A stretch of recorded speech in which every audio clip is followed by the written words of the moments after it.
नमस्कार मित्रों, मैं केशवनाथ झा बोल रहा हूँ। Hi friend, my name is Keshavnath Jha. मित्रों, मैंने कल आपसे योग के बारे में कहा था। योग के लिए कहा था जो योग पहले सूर्य से गुण कहा था और उनके विषय में संशय उत्पन्न करते हुए अर्जुन परंतप जो हैं वह श्री भगवान कृष्ण से प्रश्न पूछते हैं, हे भगवान कृष्ण, यह सूर्य जो है वह तो सृष्टि के आदि से ही है, अर्थात सूर्य तो अजन्मा है, तो फिर आपने सूर्य को कैसे योग के बारे में कहा? क्योंकि आपका तो जन्म तो इसी समय में हुआ है। तो फिर भगवान श्री कृष्ण कहते हैं, श्री भगवान उवाच बहूने में व्यतीतानि जन्मानि तव चार्जुन तान्यहं वेद सर्वाणि न त्वं वेत्थ परन्तप। परंतप अर्थात हे परंतप, हे अर्जुन, मेरा और तुम्हारा जन्म जो है बहुत बार हो चुका है, अनेक बार हो चुका है। उन सब को हे अर्जुन तुम नहीं जान पाती हो, किंतु मैं जानता हूँ, क्योंकि मैं अजन्मा हूँ, अर्थात जिनका कभी जन्म ही नहीं होता है, जो कूटस्थ है, जो अविनाशी है, जो अनादि है, अर्थात जिनका कोई आदि ही नहीं है, जो अक्षर है, अर्थात जिनका कभी क्षय ही नहीं होता है, वो क्या है? तो श्री कृष्ण जी हैं, ऐसा कह रहे हैं। और समस्त प्राणियों के मैं ईश्वर होते हुए श्री भगवान कृष्ण कह रहे हैं, हे अर्जुन, मैं समस्त प्राणियों के ईश्वर हूँ, तो पर भी प्रकृति के अधीन करके मैं योग माया से इस संसार सागर रूपी भवसागर में जन्म लेता हूँ। यदा यदा हि धर्मस्य ग्लानिर्भवति भारत अभ्युत्थानमधर्मस्य तदात्मानं सृजाम्यहम्। अब कह रहे हैं जो मैं जन्म क्यों लेता हूँ, तो जब जब धर्म का हानि होता है तब तब मैं यह लोक में, यह जो संसार सागर रूपी लोक है, उस लोक में मैं जन्म लेता हूँ। और जन्म ले करके मैं परित्राणाय साधूनाम, साधूनाम परित्राणाय, साधुओं को परित्राण के लिए मैं जन्म लेता हूँ और राक्षसों का नष्ट करता हूँ।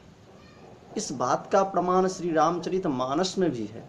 रामचरित मानसकार कहते हैं, जब जब होई धर्म के हानि बाढ़हि असुर अधम अभिमानी।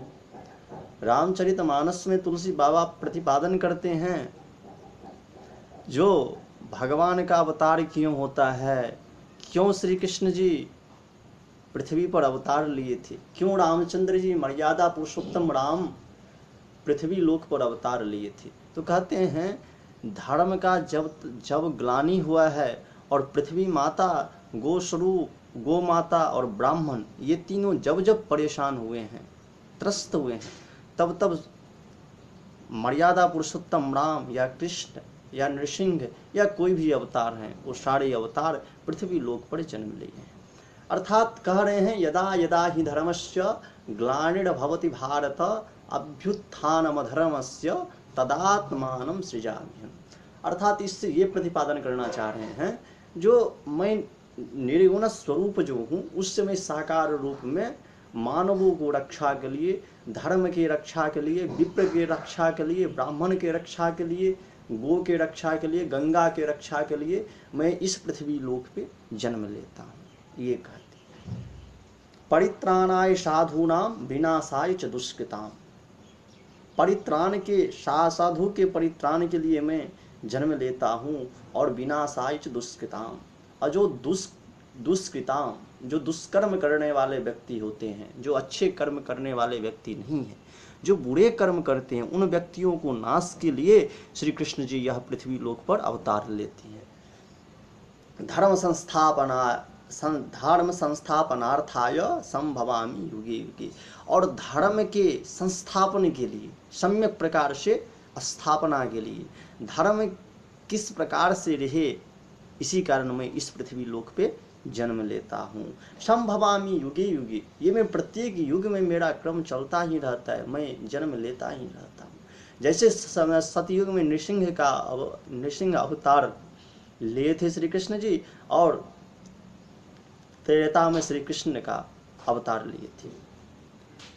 अब कहते हैं जन्म कर्म चमे दिव्यम यो व्यक्ति तत्वतः त्यक्त्वा देहम पुनर्जन्म नेति मामेति सूर्जुना। हे अर्जुन, मेरा जन्म और कर्म दिव्य अर्थात निर्मल और अलौकिक है। कहते हैं हे अर्जुन, हे परंतप, मेरा जो जन्म है और कर्म है वह अलौकिक है, दिव्य है, अर्थात तुम जानने में सक्षम नहीं हो। इस प्रकार जो मनुष्य तत्व से जान लेता है, और जो कोई ऐसा भी मनुष्य है जो तत्व से जान भी लेता है, तो तत्व क्या है वह, तो तत्व के बारे में देखिए क्या कहते हैं। सर्वशक्तिमान सच्चिदानंद घन परमात्मा अज अविनाशी और सर्वभूतों के परम गति तथा परम आश्रय, वे केवल धर्म को स्थापन और संसार का उद्धार करने के लिए ही अपनी योग माया से सगुण रूप होकर प्रकट होते हैं। इसीलिए परमेश्वर के समान सुहृद प्रेमी पतित तपावन दूसरा कोई नहीं। अब आप ये बताइए मुझे, ऐसा कौन व्यक्ति होगा जो अपना पूरा जीवन धर्म स्थापना के लिए दे देगा, लोक के हित के लिए देगा। तो इसीलिए कहते हैं जो पतित पावन क्यों है वह, तो इसीलिए है क्योंकि वह पूरा जीवन, पूरा कर्म वह दूसरों के लिए अर्पण करते हैं, इसीलिए उन्हें पतित पावन कहा गया है, और उन्हें मित्र भी कहा गया है। इसीलिए ऐसा समझकर जो पुरुष परमेश्वर का अनन्य प्रेम से निरंतर चिंतन करते हैं और आसक्ति रहित संसार में जीते हैं, वही उनको तत्व से जान पाता है। आप श्री कृष्ण जी को कौन जान पाता है, तो श्री कृष्ण जी को वही जान पाता है जो उनको सुहृद मानते हैं, पतित पावन मानते हैं, और अपना सबसे बड़ा गॉड मानते हैं। उन्हीं को वह दर्शन देते हैं, उन्हीं को वह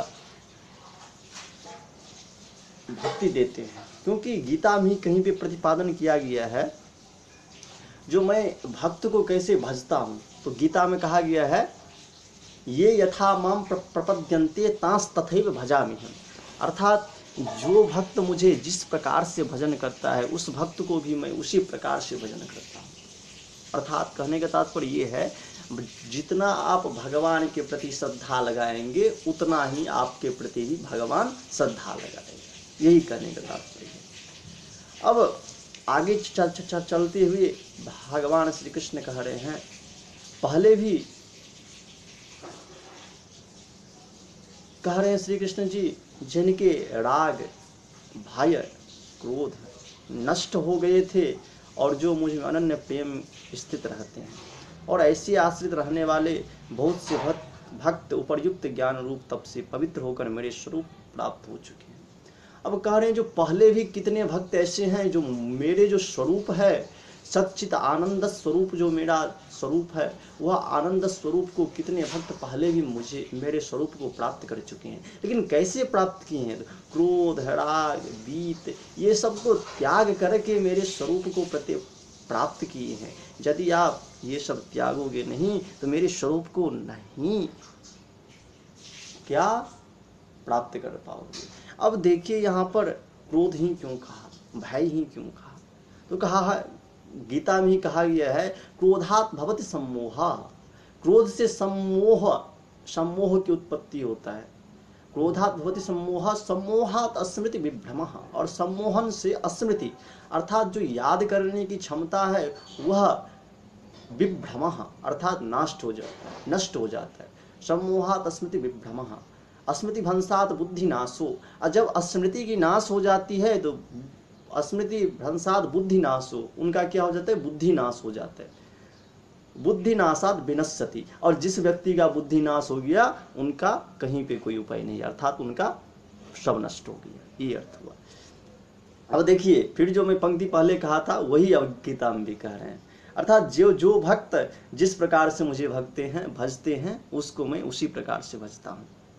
और क्योंकि सभी मनुष्य सब प्रकार से मेरे ही मार्ग का अनुसरण करते हैं। अच्छा देखिए, अब आप कोई भी धर्म है आपका, चाहे इस्लाम धर्म हो, चाहे मुस्लिम धर्म हो, चाहे सिख धर्म हो, या कोई भी अन्यत्र धर्म हो, किंतु कहते हैं जो माम वर्तमान वर्तन्ते मनुष्या पार्थ सर्वशः, सर्वशः अर्थात सभी प्रकार से मनुष्य जो है ममा वर्तमान वर्तन्ते अर्थात मुझे ही प्राप्त करते हैं।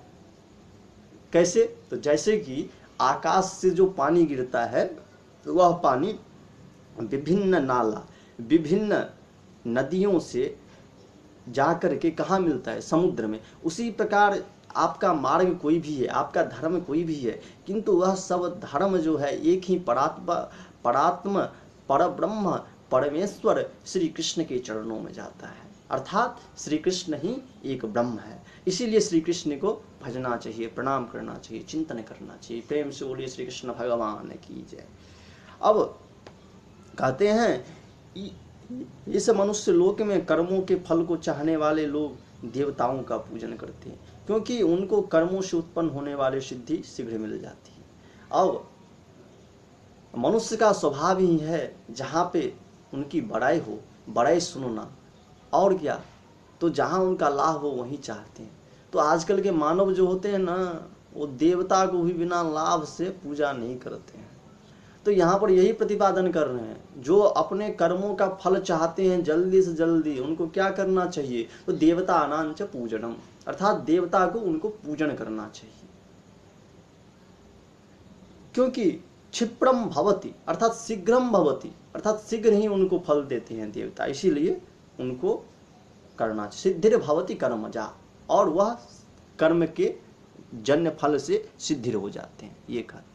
चातुर्वर्ण्यम मया सृष्टम गुण कर्म विभागशः तस्यापि कर्तारमपि माम विद्य कर्तारमव्ययम्। अब कहते हैं हे परंतप, ब्राह्मण क्षत्रिय वैश्य और शूद्र इन चार वर्णों का समूह गुण और कर्मों के विभाग पूर्वक मेरे द्वारा रचा गई है। इस प्रकार उस सृष्टि रचनादि कर्म का कर्ता होने पर भी मुझ अविनाशी परमेश्वर को तू वास्तव में अकर्ता ही जान। कह रहे हैं हे परंतप, देखो मैंने चार प्रकार का वर्णाश्रम बांटा। कौन कौन सी? ब्राह्मण, क्षत्रिय और वैश्य और शूद्र। तो अब कह रहे हैं जो ब्राह्मण, क्षत्रिय, वैश्य या शूद्र जो है वह चार प्रकार के मैं जो बांटा हूँ वो किसके आधार पर? तो गुण और कर्म के आधार पर। अब कहते हैं जो गुण और कर्म के आधार पर तो आप बांटे हुए हैं, तो आप तो फिर कर्ता हुए। तो उन्हें कहते नहीं नहीं, मैं तो कर्ता नहीं हूँ, अर्थात मैं सब में हूँ और किसी में नहीं हूँ, मैं कूटस्थ हूँ, मैं नित्य हूँ, ऐसा भगवान कहना चाहते हैं। अब नौ माम कर्माणि लिम्पन्ति नौ मे कर्म फले स्पृहा इति माम यो भी जानाति कर्म भी 900 वध्यते। कहते हैं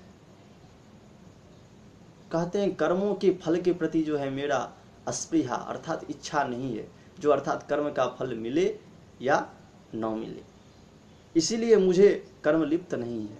इसीलिए हे अर्जुन, हे परंतप, मैं कर्म लिप्त नहीं हूँ। इस प्रकार जो मुझे तत्व से जान लेता है, जो मुझे तत्व से जान लेता है वह भी कर्मों से नहीं बंधता है, अर्थात वह भी जो है केवल कर्म मात्र में ही नहीं बंधता है, क्योंकि कर्म भी एक समय पर्यंत तक ही है, उसके बाद वह भी व्यर्थ हो जाता है। इसलिए भगवत चरण को प्रणाम करना चाहिए, वंदन करना चाहिए, अर्थात भगवान के चरण में रहना चाहिए। यही है। एवं ज्ञात्वा कृतं कर्म पूर्वैरपि मोक्षभिः कुरु कर्मैव तस्मात् त्वं पूर्वैः पूर्वतरं कृतं। कह रहे हैं पूर्व काल में मुमुक्षु जे छथि, मुमुक्षुओं ने, अर्थात मुमुक्षु अर्थात मुमुक्षु शब्द का आप लोग क्या जानते हैं अर्थ? मुमुक्षु शब्द का अर्थ ये है जो मोक्ष के इच्छा रखने वाले हैं, मोक्ष की जो इच्छा रखने वाले हैं वह मुमुक्षु हैं। इस प्रकार जानकर ही कर्म किए गए हैं। अच्छा, अर्थात कहना यहाँ पर ये चाह रहे हैं जो मोक्ष के प्राप्त करने की इच्छा रखने वाले व्यक्ति जो भी हैं वह व्यक्ति भी पूर्व काल में ऐसे ही कर्म किए थे, इसीलिए तू भी पूर्वजों द्वारा सदा से किए जाने वाले कर्मों को ही कर। अब देखिए, कुरु कर्मैव तस्मात् त्वं पूर्वैः पूर्वतरं कृतं। कभी भी जो है ना अपने कुल या खानदान में जो आपका सदाचार हो, जो रीति हो, उसे त्याग नहीं करें। गीता भी कह रहा है, अर्थात जो आपके पूर्वज करते आ रहे हैं उसको आपको निर्वहन करना चाहिए।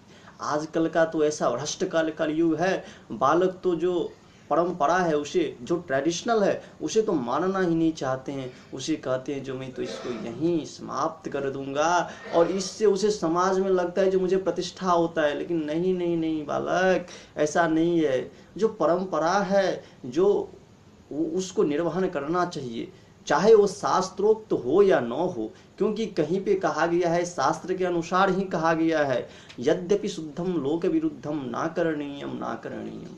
यद्यपि शुद्ध हो लेकिन लोकाचार के विरोध हो तो उसे नहीं ही करना चाहिए। अर्थात जो लोकाचार सिद्ध होता है वही शास्त्र होता है। शास्त्र में क्या लिखा है उससे कोई मतलब नहीं है, जो लोक में है वही शास्त्र है। यही यहाँ पर गीता में भी प्रतिपादन कर रहे हैं।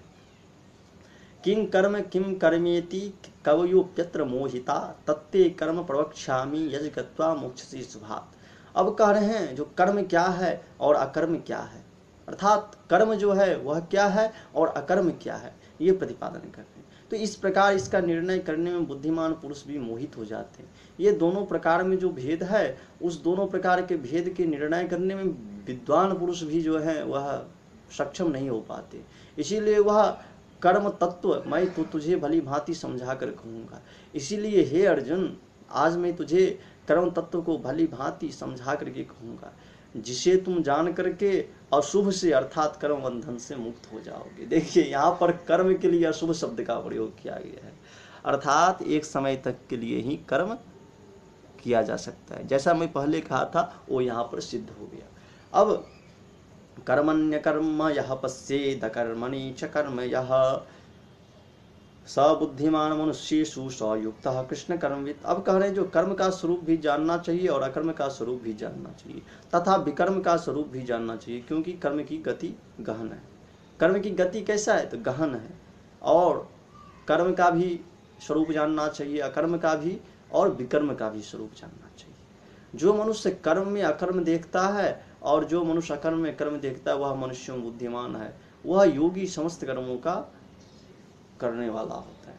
और यदि आप कर्म में अकर्म को देखते हैं और अकर्म में कर्म को देखते हैं तो आप बुद्धिमान हैं, और वही योगी जो है समस्त कर्मों को निष्पादन करने वाले हैं, संपादन करने वाले हैं।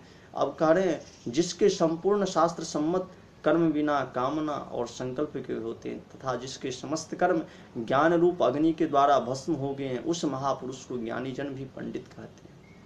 अब कह रहे हैं जो पंडित किसको कहते हैं, पंडित किसको कहते हैं तो जिसके संपूर्ण शास्त्र सम्मत कर्म बिना कामना और संकल्प के होते हैं। कहते हैं पंडित हम उसे कहते हैं जिनका कर्म तो शास्त्र सम्मत है और संकल्प बिना संकल्प के, बिना कामना और संकल्प के, जो कामना नहीं रखते हैं, कुछ इच्छा प्राप्ति करने की इच्छा नहीं रखते हैं, वह क्या है विद्वान है। तथा जिनके समस्त कर्म ज्ञान रूप अग्नि के द्वारा भस्म हो गए हैं, जिनका समस्त कर्म जो है ज्ञान रूप अग्नि के द्वारा भस्म हो गए हैं, उस महापुरुष को ज्ञानी जन भी पंडित कहते हैं। ये यहाँ पर पंडित का कहा। अब मैं जो प्रतिपादन करने जा रहा हूँ आज कर्म योग के विषय है मेरा, तो कर्म योग के बारे में गीता में क्या कहा है उसी बात को मैं इतने देर से कहा हूँ। तो कर्म क्या है, कर्म नहीं है, तो यही कर्म योग के विषय में इतने सारे बात भगवान श्री कृष्ण के द्वारा प्रतिपादन किया जा रहा है। और भी आगे है और भी बता रहा हूँ। जो पुरुष अब देखिए यहाँ पर एक विषय और भी चिंतन करने योग्य है, जो संपूर्ण शास्त्र सम्मत कर्म बिना कामना और संकल्प के होते हैं, तो शास्त्र सम्मत ही कर्म क्यों दिए?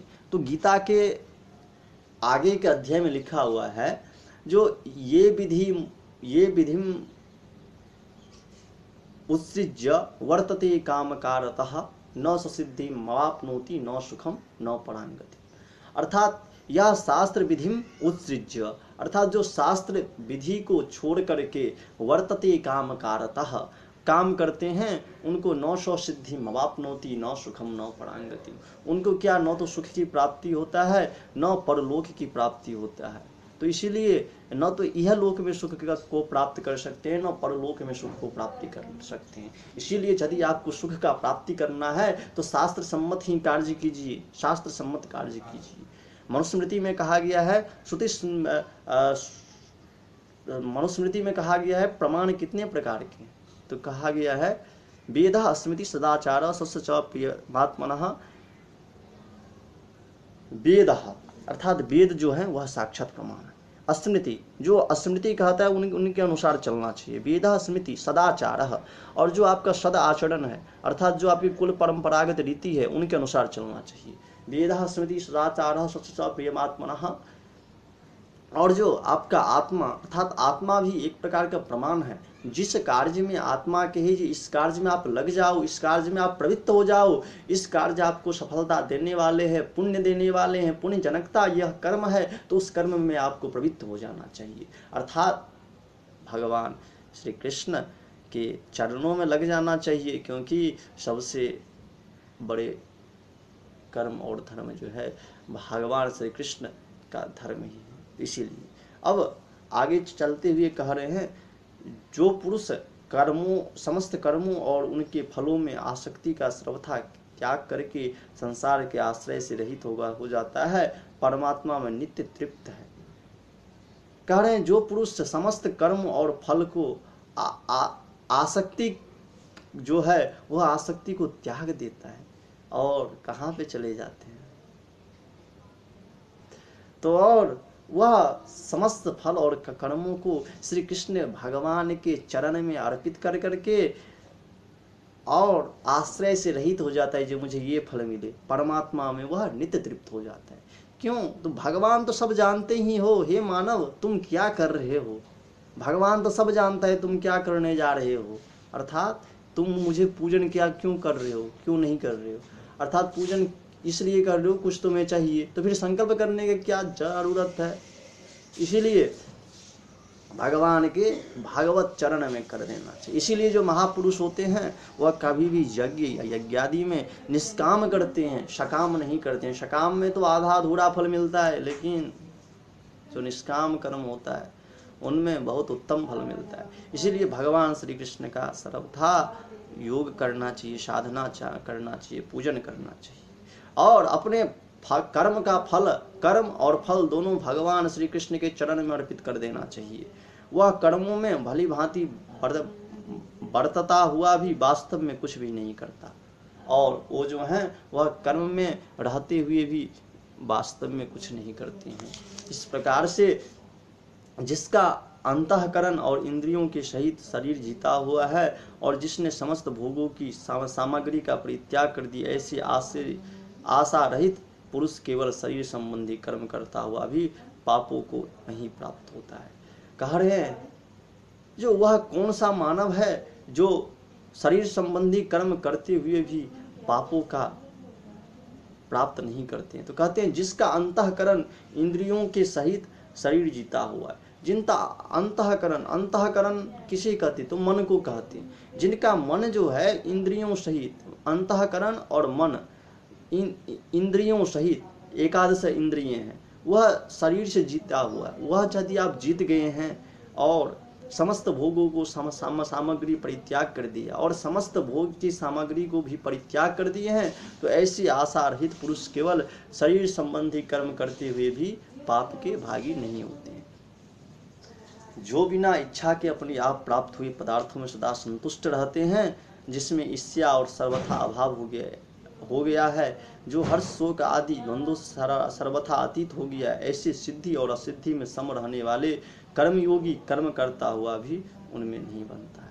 अब करें जो क्या मिला क्या नहीं मिला इसके प्रति जो चिंतन नहीं करता है, अर्थात जो मिला वो भगवत प्रसाद से मिला, भगवान के प्रसाद से मिला, भगवान का चरणामृत समझ करके पी जाते हैं, ऐसे सिद्धि और सिद्ध और असिद्धि अर्थात समः सिद्धा व सिद्धौ च, अर्थात सिद्धि अवस्था में और असिद्धि अवस्था में दोनों में जो सम रहने वाले व्यक्ति हैं, समान रूप से रहने वाले व्यक्ति हैं, उन्हें कर्म योगी कर्म करता हुआ भी उनमें नहीं बनता। ऐसे जो कर्म योगी हुए हैं वह कर्म करते हुए भी इस संसार सागर भव सागर रूपी समुद्र में नहीं बंधते, अर्थात वह त्राण हो जाता है इस समुद्र से, जिसकी आसक्ति सर्वथा नष्ट हो गई, जो देहाभिमान और ममता से रहित हो गया है, जिसका चित्त निरंतर परमात्मा के ज्ञान में स्थित रहता है, ऐसा केवल यज्ञ संपादन के लिए कर्म करने वाले मनुष्य के संपूर्ण कर्म में भली भांति विलीन हो जाते हैं, जिसका आसक्ति जो है सर्वथा नष्ट हो गया है, अर्थात नाश हो गया है, और देहाभिमान ममता से रहित हो गए हैं, और देह मेरा देह ऐसा है, हृष्ट पुष्ट हूँ, मैं बलवान हूँ, ऐसा जो परित्याग कर देते हैं, ऐसे और जिसका चित्त जो है निरंतर परमात्मा के ज्ञान में स्थित रहता है, और जिनका मन जो है परमात्मा के प्रति ही आसक्त रहता है, ऐसे केवल यज्ञ संपादन के लिए कर्म करने वाले मनुष्य संपूर्ण कर्म भली भांति विलीन हो जाते हैं। ऐसे मनुष्य जो है संपूर्ण कर्म भली भांति विलीन हो जाते हैं। ब्रह्मार्पणम ब्रह्म हविः ब्रह्माग्नो ब्रह्मणार्पणम ब्रह्मैव तेन गंतव्यम ब्रह्म कर्म समाधिना। जिस यज्ञ में अर्पण श्रुवा आदि भी ब्रह्म है और हवन किए जाने वाला योग्य द्रव्य भी ब्रह्म है, तथा ब्रह्मरूप कर्ता के द्वारा ब्रह्मरूप अग्नि में आहुति देना रूप क्रिया भी ब्रह्म है, उस ब्रह्म कर्म में स्थित रहने वाले योगी द्वारा प्राप्त किए जाने योग्य फल भी ब्रह्म ही है। अर्थात जो सभी कुछ है, सभी कुछ में ब्रह्म को देखना, नेति नेति कहना, अर्थात सब कुछ जो है वह ब्रह्म ही है। देवमेवापरे यज्ञं योगिनः पर्युपासते ब्रह्माग्नावपरे यज्ञं यज्ञेनैवोपजुह्वति। दूसरे योगी जन देवताओं के पूजन रूप यज्ञ का ही भली भांति अनुष्ठान किया करते हैं, और अन्य योगी जन परब्रह्म परमात्मा रूप अग्नि में अभेद दर्शन रूप यज्ञ के द्वारा ही आत्म रूप यज्ञ का हवन किया करते हैं। अब कहते हैं देखिए क्या, दूसरे योगी जन देवताओं के पूजन रूप यज्ञ का ही भली भांति अनुष्ठान किया करते हैं। योगी जन जो होते हैं वह देवताओं के पूजन रूप को ही अनुष्ठान किया करते हैं। अन्य योगी जन जो होते हैं वह परब्रह्म परमात्मा अग्नि रूप में अभेद दर्शन रूप यज्ञ के द्वारा ही आत्म रूप यज्ञ का हवन करते हैं। अन्य योगी जन श्रोत्र आदि समस्त इंद्रियों को संयम रूप में अग्नियों में हवन किया करते हैं, और दूसरे योगी लोग शब्दादि समस्त विषयों की इंद्रिय रूप अग्नियों में हवन किया करते हैं। अन्य योगी जन होते हैं वह श्रोत्र आदि समस्त इंद्रियों को संयम रूप अग्नियों में हवन किया करते हैं, और दूसरे योगी लोग शब्दादि समस्त विषयों को इंद्रिय रूप अग्नियों में हवन करते हैं। दूसरे योगी जन जो होते हैं वह इंद्रियों की संपूर्ण क्रियाओं को और प्राणों की समस्त क्रियाओं को ज्ञान से प्रकाशित आत्म संयोग रूप अग्नि में हवन किया करते हैं। कई पुरुष जो होते हैं वह द्रव्य संबंधी यज्ञ करने वाले होते हैं, तो कितने पुरुष जो होते हैं वह तपस्या स्वरूप यज्ञ करने वाले हैं, तथा कितने पुरुष होते हैं वह योग रूप यज्ञ करने वाले होते हैं। अर्थात एक योग भी जो है वह यज्ञ है, अर्थात मेरा विषय कर्म योग है, तो योग भी जो है वह भी एक प्रकार का योग है। और कितने ही अहिंसादि तीक्ष्ण व्रतों से युक्त यत्नशील पुरुष स्वाध्याय रूप ज्ञान यज्ञ करने वाले होते हैं, और कितने ही महापुरुष तो योगी जन अपान वायु में प्राण वायु को हवन करते हैं, और योगी जन प्राण वायु में अपान वायु को हवन करता है, और अन्य कितने ही नियमित आहार करने वाले प्राणायाम परायण पुरुष प्राण अपान की गति को रोककर प्राणों को प्राणों में हवन किया करते हैं। ये सभी साधक यज्ञों द्वारा पाप को नाश कर देने वाले और यज्ञों को जानने वाले हैं। हे कुरुश्रेष्ठ अर्जुन, यज्ञ से बचे हुए अमृत का अनुभव करने वाले योगी जन सनातन परब्रह्म परमात्मा को प्राप्त होते हैं, और यज्ञ न करने वाले पुरुष के लिए तो यह मनुष्य लोक भी सुखदायक नहीं, फिर परलोक कैसे सुखदायक हो सकता है। इसी प्रकार और भी बहुत तरह के यज्ञ वेद की वाणी से विस्तार से कहे गए हैं, उन सबको तू मन और इंद्रिय शरीर की क्रिया द्वारा संपन्न होने वाले जान। इस प्रकार तत्व से जानकर उनके अनुष्ठान द्वारा तू कर्म बंधन से सर्वथा मुक्त हो जा। अब कहने, हे परंतप, हे अर्जुन, द्रव्यमय यज्ञ की अपेक्षा ज्ञानमय अत्यंत श्रेष्ठ है। अब कह रहे हैं, जो आप बहुत सारे पैसे खर्च करके जो आप यज्ञ कर रहे हो, योग कर रहे हो, उससे यज्ञ करने की जरूरत नहीं है। आपको तो केवल ज्ञान यज्ञ कीजिए। तो ज्ञान यज्ञ क्या होता है? तो ज्ञान यज्ञ ये होता है, ज्ञान यज्ञ अर्थात परस्पर बैठ करके संगत करना, परस्पर बैठ करके सत्संग करना। अर्थात मैं चाहे ऐसे व्यास हूँ, आप लोग श्रोता हैं, तो आप लोग भगवान का के प्रति अत्यंत अनुराग होकर के, अर्थात आप मुझे नहीं सुन रहे हो, ये आचार्य केशवनाथ झा को नहीं सुन रहे हो, अर्थात साक्षात श्री कृष्ण भगवान की जो कथा अमृत है, अर्थात अमृत स्वरूप कथा है, उनको आप सुन रहे हो। क्योंकि कहा गया है तब कथा अमृतम, अर्थात निगम कल्पतरोर्गलितं फलम शुकमुखादमृतद्रव संयुतं पिबत भागवतं मधुरसमालयम्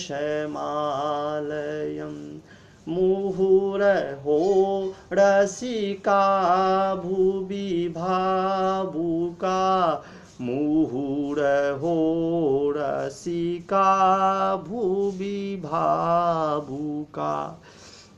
अर्थात कहना ये चाह रहे हैं, जो यह जो है क्या, यह तब कथा अमृतम, तुम्हारा जो यह कथा है वह अमृत के समान है। जैसे लोग अमृत को पान करते हैं, उसी प्रकार तुम यदि कथा का श्रवण कर रहे हो तो अमृत का पान कर रहे हो। इसीलिए हे महात्मन, हे योगीजन, हे सामान्य मानव, आप लोग कथा का अत्यंत बुद्धि लगा के और ध्यान दत्त चित्त होकर के कथा का श्रवण कीजिए। और यावन मात्र संपूर्ण कर्म ज्ञानों में समाप्त हो जाते हैं, क्योंकि कर्म भी कहाँ समाप्त होते हैं? तो ज्ञान में ही होते हैं। इसीलिए ज्ञान यज्ञ जो है वह सबसे बड़ा यज्ञ है। उस ज्ञान यज्ञ को तू तत्वदर्शी ज्ञानियों के पास जाकर समझ, और उनको भली भांति दंडवत प्रणाम करने से, उनकी सेवा करने से और कपट छोड़कर सरलता पूर्वक प्रश्न करने से वे परमात्मा तत्व को भली भांति जानने वाले ज्ञानी महात्मा तुझे उस तत्व ज्ञान का उपदेश करेंगे। अब कह रहे हैं, जो वह ज्ञान का उपदेश महात्मा योगी जन पंडित जन करते हैं, जिसको जानकर फिर तू इस प्रकार मोह को नहीं प्राप्त होगा। तथा हे अर्जुन, जिस ज्ञान के द्वारा तू संपूर्ण भूतों को निशेष भाव से पहले अपने में और पीछे मुझे सच्चिदानंद घन परमात्मा को देखेगा। अब यदि तू अन्य सब पापियों से भी अधिक पाप करने वाला है, तो तू ज्ञान रूप नौका द्वारा निस्संदेह संपूर्ण पाप समुद्र से भली भांति तर जाएगा। अब कहते हैं, ज्ञान यज्ञ कैसा होता है? तो यदि आप संपूर्ण पाप कर्म परायण हैं, वेद विद्या विहीन हैं, तो पर भी आप ज्ञान यज्ञ के द्वारा भली भांति रूप से आप त्राण हो जाएंगे इस संसार सागर रूप से। क्योंकि हे अर्जुन, जैसे प्रज्वलित अग्नि ईंधन को भस्ममय कर देता है, वैसे ही ज्ञान रूप अग्नि संपूर्ण कर्मों को भस्ममय कर देता है। कह रहे हैं, जैसे प्रज्वलित अग्नि जो है, वह अग्नि क्या करता है? संपूर्ण ईंधन जो रहता है, अर्थात साकल इत्यादि जो रहता है, जो हवन पदार्थ रहता है, उनको भस्म कर देता है। उसी प्रकार यह ज्ञान रूप अग्नि जो है, संपूर्ण कर्मों का भस्मय कर देते हैं और पापों को भस्म कर देते हैं। नहीं ज्ञानेन सदृशम पवित्रमिह विद्यते तत्स्वयं योग संसिद्धि कालेनात्मनि विन्दति। इस संसार में ज्ञान के समान पवित्र करने वाला निस्संदेह कुछ भी नहीं है। उस ज्ञान को कितने ही काल से कर्म योग द्वारा शुद्धांतकरण हुआ है, मनुष्य अपने आप में ही आत्मा पा लेते हैं। और कहने जो इस संसार में ज्ञान के समान कुछ भी पवित्र नहीं है, क्योंकि ज्ञान से ही यह जो है हमारा ललाट, मस्तिष्क यह भी चमक उठता है। और जब हमारे अंदर ज्ञान होता है तब हम अन्न न खाते हुए भी एक मजबूत इंसान बन जाते हैं। इसलिए इस संसार में ज्ञान के समान पवित्र करने वाला निस्संदेह जो है वह कुछ नहीं है। उस ज्ञान को कितने ही काल से कर्मयोग के द्वारा सिद्धांतकरण हुआ है। मनुष्य अपने आप में ही आत्मा में पा लेते हैं। जितेंद्रिय, साधन परायण और श्रद्धावान मनुष्य ज्ञान को प्राप्त होता है तथा ज्ञान को प्राप्त होकर वह बिना विलंब के तत्काल ही भगवत प्राप्ति रूप परम शांति को प्राप्त हो जाते हैं। अब इस प्रकार से कथा कहते हुए विवेकहीन और श्रद्धा रहित संशय युक्त मनुष्य परमार्थ से अवश्य भ्रष्ट हो जाता है। ऐसे संशय युक्त मनुष्य के लिए न यह लोक है और न परलोक है और न सुख ही है। हे धनंजय, जिसने कर्म योग की विधि से समस्त कर्मों का परमात्मा में अर्पण कर दिया, कह रहे हैं हे धनंजय, जो मैं आपको कहा हूं वह समस्त कर्मों का कर्म योग की विधि से भगवान के प्रति जो अर्पण कर देते हैं और जिसने विवेक द्वारा समस्त संशयों को नाश कर दिया है और जिसने अपने विवेक के द्वारा समस्त संशय को नाश कर लेते हैं, ऐसे वश में किए हुए अंतःकरण वाले पुरुष को कर्म नहीं बांधते हैं। ऐसे वश में जो किए हुए अंतःकरण वाले पुरुष को कर्म भी नहीं बांध पाते। इसीलिए हे भारतवंशी अर्जुन, तू हृदय में स्थित अज्ञान जन रहित अपने संशय का विवेक ज्ञान रूप तलवार द्वारा छेदन करके ममत्व रूप कर्म योग में स्थित हो जा और युद्ध के लिए खड़ा हो जा। अब इस प्रकार से भगवान श्री कृष्ण जो है वह अर्जुन को कर्म योग और ज्ञान योग के बारे में कहा। और कर्म योग क्या होता है, ज्ञान योग क्या होता है, इनके लिए उनको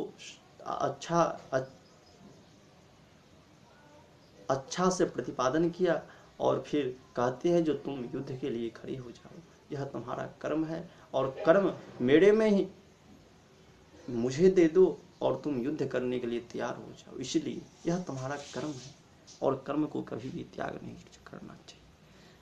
इसलिए श्रोता लोग, आपको आज मैंने कर्म योग और ज्ञान योग के बारे में कहा और आगे भी मैं योग के बारे में कहता रहूँगा।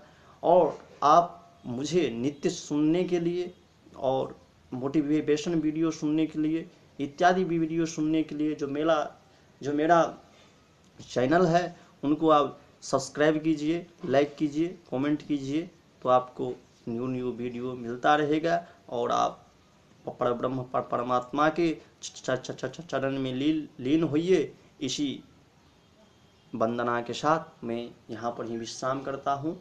तो नमस्कार श्रोतागण।